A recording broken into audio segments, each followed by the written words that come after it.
UX Podcast is funded by me and Per, together with contributions we get from you, our listeners. If you'd like to contribute, you can do so financially, but also as a volunteer. We'd love your help to make sure we get our transcripts ready and published for each show. So raise your hand and help by emailing uxpodcast@uxpodcast.com. UX Podcast Episode 223.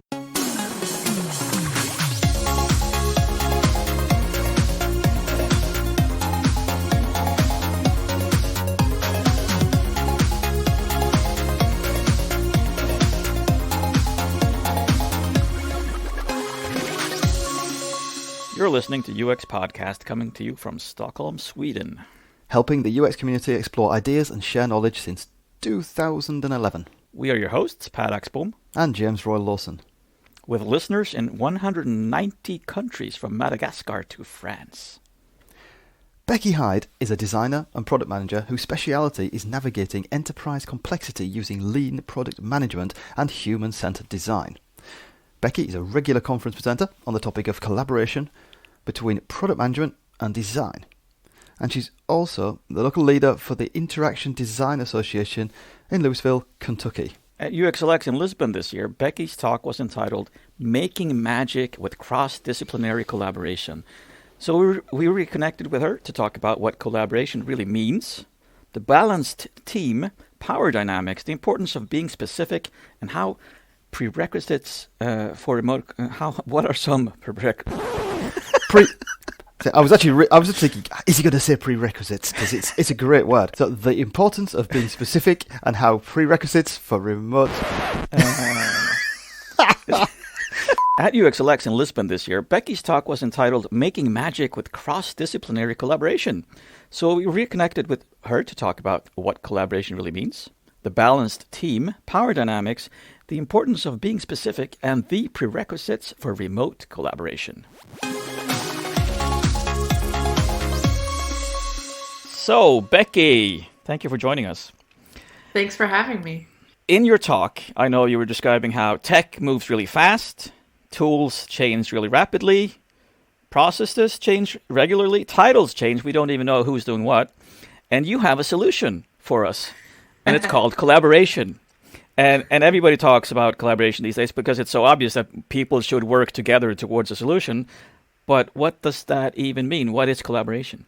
When people talk about, we'll collaborate, they think that means we'll send some documents back and forth, or we'll get in one meeting and hash out some stuff, and then everybody will go do their part of the thing. Or we'll use some piece of software to communicate with one another through that means. But when I'm talking about collaboration being the solution to all of these problems that we face, I mean actually working together on things with people. And like the most common example of that I like to talk about for designers is working directly with developers and product managers. So, for example, if you're building a piece of software, rather than creating a bunch of mocks and specs and pitching that in a package over to the development team, and they go off and develop it without talking to you, like actually sit down together with them and work through the interface together. You know, if they're working on fiddly bits of a user interface, actually sit down and pair with them at their computer or remotely to work on those items together, because you get such more higher bandwidth communication and collaboration. So collaboration, in my mind, is more working together on a thing than some of the workarounds that we use. When we're talking about cross-disciplinary now, you're breaking it down into three main groups of people in your daily world. The designers, the engineers, and product management. Is that right? Yeah. That's the most common triumvirate in software development. There's other roles involved. So you might have a security team or a content strategy team or a brand marketing team, like insert your roles here, right? But the construct that I like to talk about as an example of what really good cross-disciplinary collaboration looks like is the balanced team. And sort of the prototype for a balanced team is product management, product design, and software engineering. And there can be multiple people in each of those roles, but having each of those roles represented on a team that works together day in, day out, fully dedicated to one product, so that they're constantly having conversations with one another about the thing that they're trying to build. So day in, day out, does that mean it's people working not part-time, but preferably, of course, full-time with the product? Right, yeah. If you want to truly collaborate across disciplines, that takes time, right? And so you can't, it becomes really difficult when you try to match up schedules with someone who's working on 3 or 4 different things. So if I, as a designer, am working on 3 different projects and my developer counterpart is working on 3 different projects, how do we sync our calendars such that we can actively collaborate with one another on the one project we might have in common? That gets really challenging and often just doesn't happen. And that's where you start to see handoffs and increased documentation and communication through documentation that sub-optimizes the level of collaboration, right? So sort of inherent in this idea of having a balanced cross-functional team is that each of these people is fully dedicated to one product or project at a time so that they can have that high bandwidth collaboration. Well, it's interesting because I mean, what I try to do as a self-employed UXer is that I prefer to work maybe like 60% maximum on the big project, but only have one big project because of course you can't have 60% times 2, and then the rest of the time I'll like to use up on smaller things where I'm not as submersed. I'm more of a, I suppose, not a bit player, but the kind of, I clearly don't need to put myself entirely into the role. So what you're saying kind of makes sense with how I've learned to deal with this kind of world, because I don't. If I do 50-50, then I'm prioritizing constantly between 2 teams, 2 worlds, and someone always loses. Yeah, that's a great point. I can't remember who said this, but something that has really stuck with me was this idea that if I'm a person working on multiple projects, say I'm working on 3 projects, every morning when I show up to work or sit down to work in my home office, I have to decide which of these 3 stakeholders or 3 teams that I'm working with am I going to make mad today? Because whoever you choose first, they're happy because you're doing their work, the work that helps them do their job, right? But the other 2 could conceivably and understandably be a little frustrated that you didn't prioritize their stuff, and maybe they don't need it, but it's an extreme example on purpose, right? Is to like, why should I have to decide out of 3 things that are ostensibly of similar importance, which one I want to prioritize? And a lot of this applies to people working in larger companies or in agencies where they're not like individual freelancers who that is the job of a freelancer, is prioritizing their work, right? But a lot of this model applies more for companies, people working for companies. So. But I can see so many benefits also from what you were describing. The way the best teams I've worked with have been where I actually sit in the same room as the developers, and I can sit down by the computer together with them. But also because that also allows me to have a rapport with them where I don't have to design as much, because they start understanding what the things I say mean in terms of what they have to do in response to that. And I, of course, listen to them as well, because lots of developers have fantastic design ideas, which a lot of people tend to forget. But that also then means that I can work maybe 60-80% on that project, because I get that confidence just by being there and really being there with them when I'm actually in place and working. Yeah, there's so much that people don't think to say to one another or write down and send to one another that you pick up on by working together. Yeah.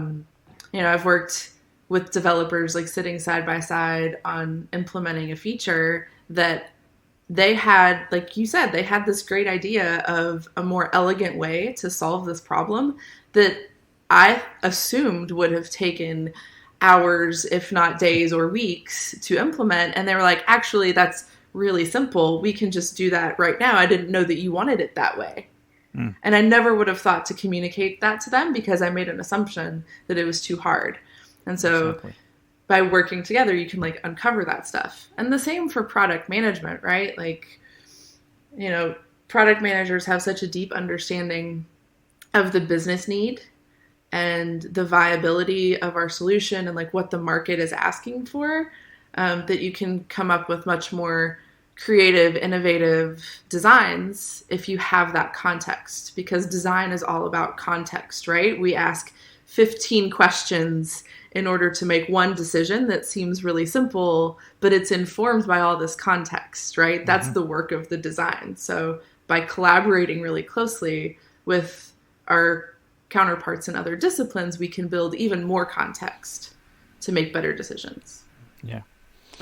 I'm just thinking now about the whole thing about different disciplines. How would you identify the other disciplines? You know, spinning off from what you say about like, all the job titles, all the different titles we have, and how they change all the time. I mean, how does that work? How do we learn what it is that another person in our team knows that I don't know, so I can collaborate? Yeah, you kind of just got to sit around them and find out, right? And I say sit around, like most of my experience with this is in person, right? Like that's the most high bandwidth communication and collaboration that you can get is in person. Although I'm learning more and more about how to do this effectively with remote teams because that's becoming more and more common. But just experiencing someone's thought process and like seeing the things that they have to do in their work and the decisions they have to make, or bringing them into a workshop and seeing how they approach a problem to solve. You know, you don't know what you don't know, right? So you just have to spend time with people to find out. And that's the thing about... For me, that is... Sorry.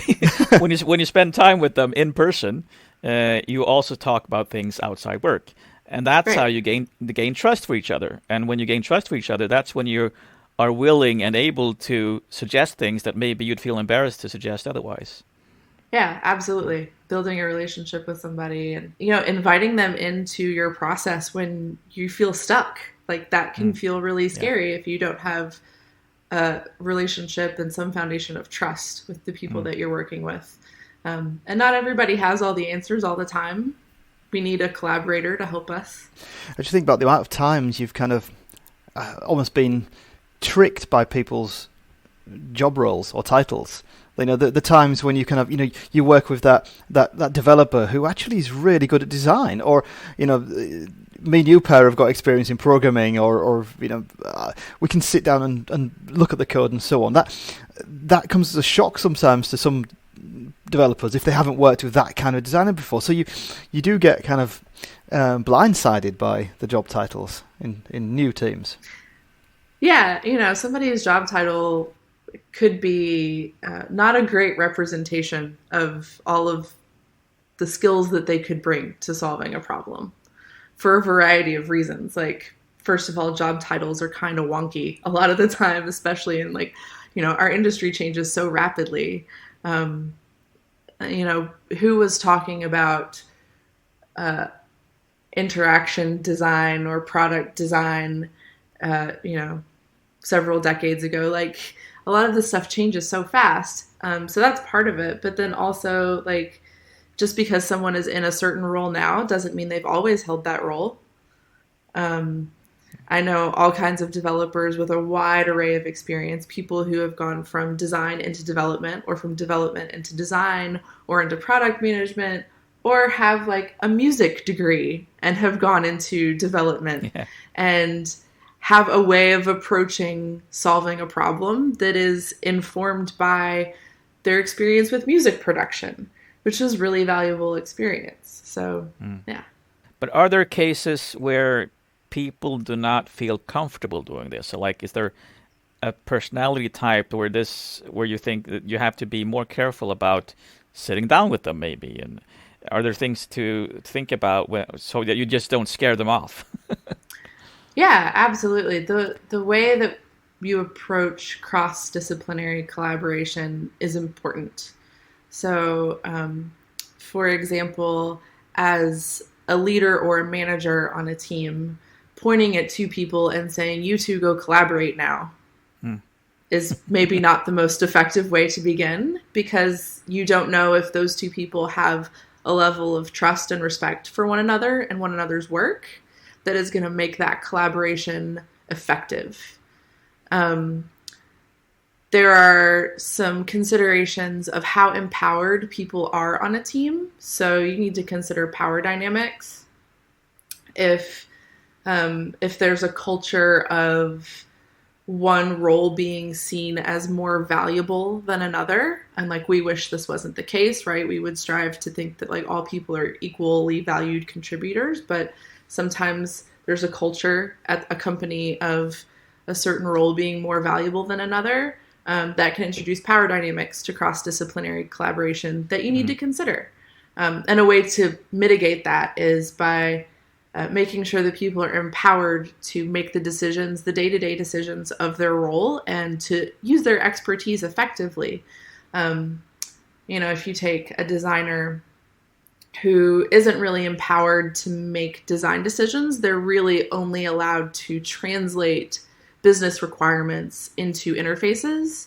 Asking that person to collaborate across disciplines with the product manager may not go very well, because the product manager in that situation has the power. Because the designer is not really empowered to push for decisions, and so that can make them feel not so safe in that situation. So those are definitely things to consider. So if you are in an environment where you don't have so much cross-disciplinary collaboration, say you are that designer and want to collaborate more with product management, have you got any suggestion of what I could do? Yeah, start by asking questions. Designers are really good at this, right? The most common feedback around like some tension that sometimes shows up between product management and design in particular. And Laura Klein just there's a Twitter thread that she kicked off just a couple of days ago on this topic. And some of the most common feedback that was received was designers not understanding the business context. So if you've got kind of a not so healthy relationship between product management and design, as a designer, start by asking questions that help you understand the business context. What is the market for this product that we're building? What does our budget look like? Like, what are we being measured on by the senior leaders of our organization who are maybe giving us the budget for this? Or if we're a startup, like what metrics are we concerned with that might get us our next round of funding, that help inform your design decisions? So that gives you as a designer the context you need to have effective, like strategic conversations about the experience that you're trying to design. And then invite the product manager in very specific ways. So be good at asking how you want someone to collaborate with you. A lot of times when we ask for feedback or collaboration, we're too vague. And so we don't get the kind of information that we actually are looking for. So if you've designed a user flow, or if you're getting ready to design a user flow, say, hey, product manager, I would love to go to a whiteboard and sketch out this user flow with you, because I want to bounce some ideas off of you. And I want to just keep it at the whiteboard, and we'll spend the next 30 minutes just ideating what some of this could be. And then I'll take it from there and refine it. So being really specific about how you want to collaborate and the style in which you'd like to collaborate. If you would like a product manager to come and sit down at your desk with you and look at high fidelity designs, be specific about what questions you have and what problem you're working through and what kind of feedback you're looking for. I like that in the sense, I mean, product managers, a lot of the ones of product management I've worked with, they're people who are very busy. And I like your suggestion of being very clear, because then maybe it helps them understand the commitment that you're asking them to make by collaborating. You know, that if you sit there and do that flow on the whiteboard, you're not handing over design to them. You're not expecting them to run with it. And that I can understand that would make them reassure them that it's okay just to get involved just now. Yeah, I just want to bounce some ideas off of you for a few minutes, and then I'll take it and run with it. And why do I want to bounce ideas off of you? It's because I want to make sure that my user focus is matching up effectively with the business value, right? Because that's the job of designers, is to champion the user. But we need to make sure that resonates with why our business is even funding this product. Yeah, really good. You mentioned that you were sort of getting into how this would work if you're a remote team. What are some obstacles and solutions in there? The primary thing is most teams are not all co-located or all remote. They are some hybrid of the two. And so there's this tendency for people who are in the same location together to hop in a room and dial the room into a video call. And then all of the remote people are on their individual machines. That creates an imbalance of experience that makes it difficult to collaborate on a level playing field. So I am a strong proponent of one remote, all remote. If you've got one person who is not co-located with the rest of the team, then everyone should behave as though they are not co-located. So if one person has to dial into a Zoom chat, everybody should just stay at their computers or find a phone booth room and dial into the Zoom chat. That forces things like, oh, where are we going to collaborate on this document? Oh, well, we're going to go digital first. Instead of using a in-person whiteboard, we're going to use something like Miro or Mural or one of many digital whiteboarding tools so that we're all having the same experience on collaborating. If one person is struggling with audio and video, everyone is struggling with audio and video.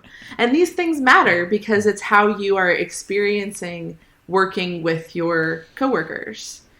If one person is remote and you people do that thing where they point the laptop camera at the whiteboard and say, you can see this, right? Yeah. And the remote person always says, yeah, that's fine. I can see okay. And they can't. You never can. But you want to be nice and help the team and be a good collaborator. So you say, yeah, I can see fine, but you can't. And you're not having the same experience. Yeah. So if one is remote, all remote is like the first principle for me. Yeah, because it creates a power misbalance when you've got the people in the room. And I've actually tried doing what you said, and it is really good to have everyone. When we've had like Slack meetings and everyone goes off to a room somewhere and kind of joins in on the same. The first time it feels a bit weird. Especially if you've got the majority of people in the same building, but you're still saying to everyone, go off, spread yourselves, kind of find a place to hide. It's like some kind of weird team hide and seek. But it does level the playing field, and it was a really good experience. Yeah, it's a fantastic suggestion. I'm usually the person who calls in the team I'm in right now, so that would be hugely helpful. Because that situation you were describing there, I see it so often. Can you see the whiteboard? Sure, I can see it. And yes, no, you just can't, because there are lights on it and it's shining and it's impossible. Yeah, it's not great. And then they probably don't digitize the whiteboard after the fact because that's documentation. So there's a lot of follow-on effects of operating that way. And you can't see people's body language, where people in the room together might start having sidebar conversations. And it's not because they're bad people, it's because it's human nature to prioritize towards the people who you are in physical space with. And you can see when somebody's leaning forward because they're trying to speak. But the person who's remote may not be able to express that except by waving maniacally at the camera, which is nobody wants to do. So yeah, it helps in a lot of ways. Thinking about the bandwidth, you said, like when you're in the room, of course, you've got more bandwidth to talk to someone physically next to you.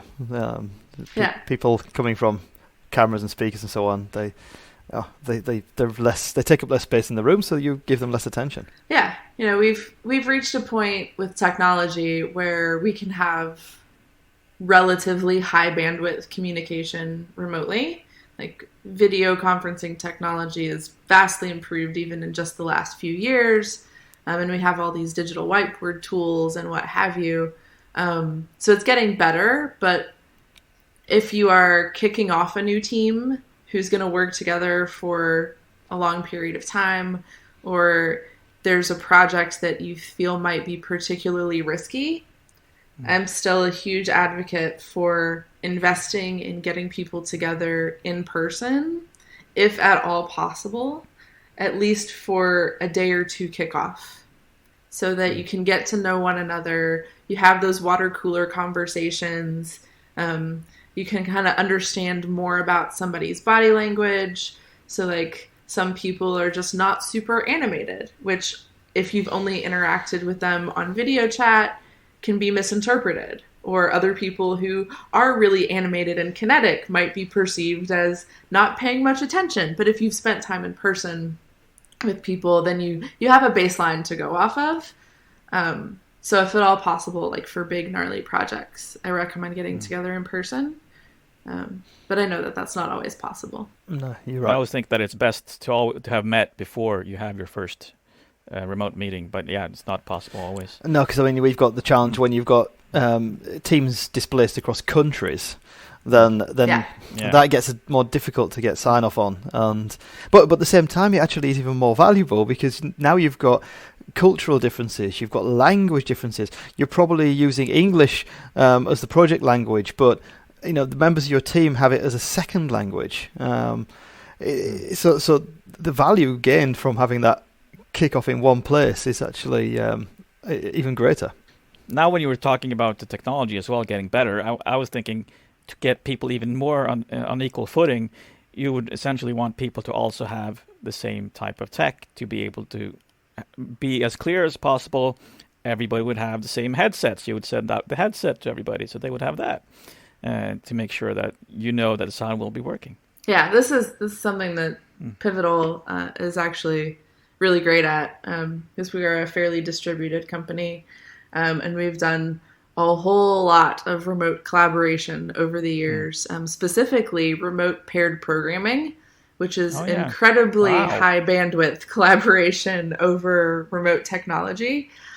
So we've got a setup. If somebody's new to the company and then is going to be doing remote pairing, it's like, here's the headset that you need, and here's the computer that's going to work best for you, and here's how you'll like share code with one another, to make sure that everybody's having a consistent experience and one that they have to think about setting up as little as possible. Remote paired programming. I actually hadn't really thought about that, but that sounds I hadn't thought excellent. about that either. That was really cool. Yeah. I'm going to be searching for that afterwards. It can be challenging, but it can also work really well, right? When you get a good setup and you get in the groove, it can work. In some cases, people like it better than in-person paired programming. Yeah. I can imagine that coming from their comfort zone. Well, they're in their comfort zone, their world, and then collaborating with someone in their world. So yeah, I can really see that working. And I'm thinking now that something that all teams that want to collaborate better have to do first before they do anything else is listen to this interview. Absolutely. Right? Step one. Yes. Step one. Yep. Definitely step one. Thank you so much for joining us today. It's been awesome. I learned a lot, actually. A lot of things I've been doing wrong. Well, thank you for having me. Always a pleasure. So I listened back to this interview and I started getting this really bad feeling in my stomach because I was thinking all along, so yeah, I kept saying during the interview, yes, I need to do this, I need to do this. And then I'm still not doing it. I'm still in meetings where there's one person calling in, and that, of course, there's a power imbalance there. And I'm also not perhaps doing that collaboration of full time that we were talking about in the beginning as well, which I think was a really important point. Actually working, maybe not full time, but specifically with dedicated. One big project, like you were dedicating saying. yourself. Yes, exactly. So I felt really bad at first, but then you have to circle back and think again, it's impossible to do everything right. But the awareness of it helps you cope with it better and perhaps address some issues and get more empathy for the people you're having meetings with, and try to find other ways to work around the weaknesses of the way you're working. Yeah, I mean, and also the whole thing of framing it as right and wrong. I mean, we're just on a continuous journey to find a way of working that works well for us. Yeah. And that will always change. That will be constantly in flux because people come, people go. So you'll need to be constantly looking at this and saying, "Is this working for us?" But the thing with the thing about one remote, all remote, that came up for me this week again. Before I look back and listen to the interview again, and I said it. Well, we should really try one remote, everyone remote. But it made me think about how it's a difficult thing for us as humans to do when you've got a team, a group of people stood in one place, and then for that group to agree that they're going to disperse and sit in separate little places. It feels kind of, it just doesn't feel the right thing to do. It's unnatural. But I guess that's the whole thing about the difficulty at times of creating or forming new habits. Yes, exactly. We're changing habits, we're changing behaviors to accommodate something that a lot of people say, this is like the future, we work remotely. At the same time, I kept reflecting during the interview as well. So what we're essentially saying is that it's much, much better to be physically together, but if we're not, then we have to address the weaknesses of not being physically together and find workarounds. So are we moving in the wrong direction? You can argue also that perhaps the working remote thing is not the best for us. That's a hard thing to address because there are so many benefits to it as well. But maybe also part of it is that the tech is not quite there yet, because that's something we've joked about in a lot of other episodes about how you're always addressing tech issues when you're doing remote meetings. But I think that has got better. That has got a lot better. I mean, now it's kind of almost certain. I know when I get an invite to a meeting, if it's a certain web conferencing tool, I know it's going to be hard work. Whereas other ones, I'm pretty sure it's going to work.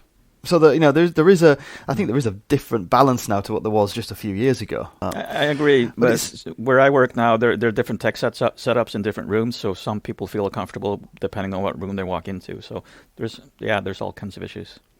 Yeah, I think another point I wanted to just bring up again was the idea of what collaboration we've talked of the years about.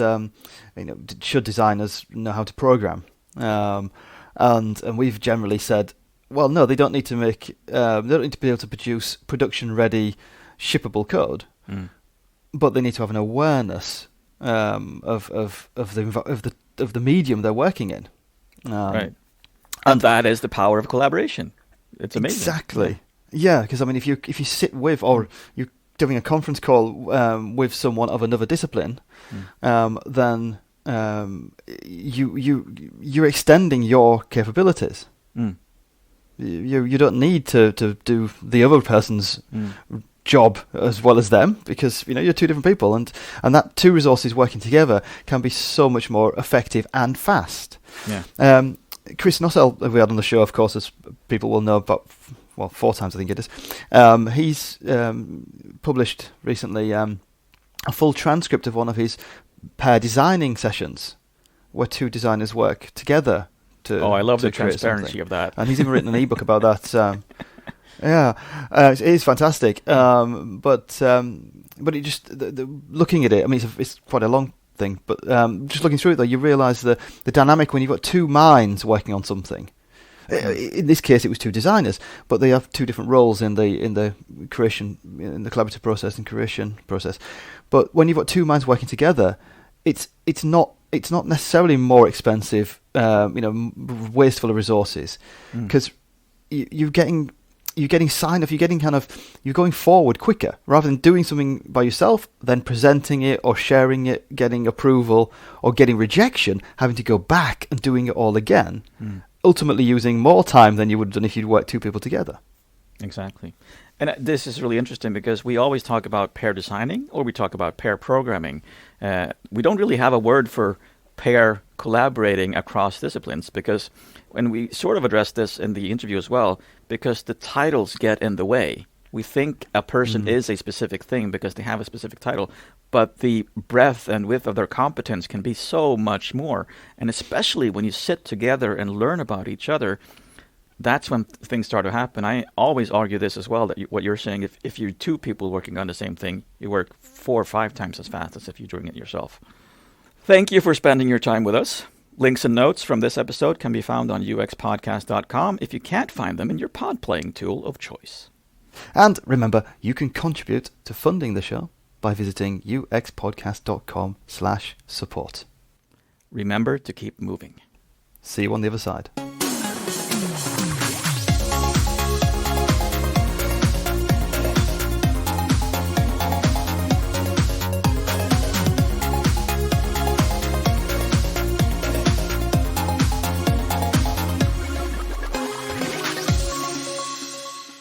How many programmers does it take to screw in a light bulb? I don't know, James. How many programmers does it take to screw in a light bulb? None. It's a hardware problem.